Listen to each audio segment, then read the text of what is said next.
വന്ദേ ഭാരത് വന്നതുകൊണ്ട് വലിയൊരു ഉപകാരമായി നമുക്ക് യാത്രയുടെ ടൈം കുറയ്ക്കാൻ പറ്റും. ഇപ്പോൾ നമുക്ക് 5:15 രാവിലെ ട്രിവാൻഡ്രത്ത് നിന്ന് എടുക്കുകയാണെന്നുണ്ടെങ്കിൽ കറക്റ്റ് 6 മണിക്ക് കൊല്ലത്തെത്തും, 8:30 എറണാകുളം, 9:30 തൃശ്ശൂർ, അങ്ങനെ പോകും കേട്ടോ. സോ ഞാൻ പറഞ്ഞു വന്നത് നമുക്ക് പെട്ടെന്ന് പോയി വരാൻ പറ്റും.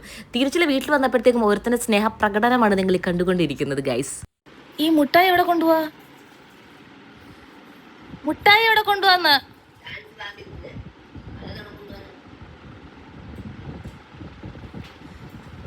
അതെന്തോ അവിടുത്തെ സാധനം ഉണ്ടാകും. ഇതെന്തുവാ?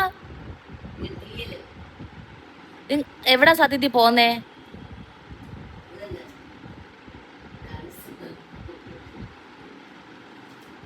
ഈ നേഴ്സറി പോകുന്ന കുട്ടികളാണ് നമ്മൾ കയ്യിൽ ചോക്ലേറ്റ് ഒക്കെ വെച്ചിട്ട് പോകുന്നത്. ഈ അമ്മയ്ക്ക് ഇത് എന്തിൻ്റെ കേടാത് എനിക്ക് മനസ്സിലാവുന്നില്ല കേട്ടോ. ഡാൻസ് ക്ലാസ്സിൽ പോകുമ്പോൾ കൊണ്ടുപോകുന്ന സാധനങ്ങളാണിത്. വെള്ളം, ഫാന്, മുട്ടായി, അതേപോലെ തന്നെ തീയൽ, കറികൾ അങ്ങോട്ടും ഇങ്ങോട്ടേക്ക് എക്സ്ചേഞ്ച് ചെയ്യാനായിട്ടാണ്. ഒരാൾ അങ്ങനെ ഡാൻസ് ക്ലാസ്സിൽ പോകുന്ന ഒരു കോലമാണ് നിങ്ങൾ കാണുന്നത് കേട്ടോ. 2-2.5 മാസം മുന്നേ വാങ്ങിച്ച സൽവാർ ഇപ്പോഴാണ് പുള്ളിക്കാരനെ ഇട്ട് കാണിക്കുന്നത്. അപ്പോൾ അത്രേ ഉള്ളൂ ഗൈസ്. ടാറ്റ ബൈ. ഡ്രസ്സിന് ലിങ്ക് മുകളിൽ കൊടുക്കാം.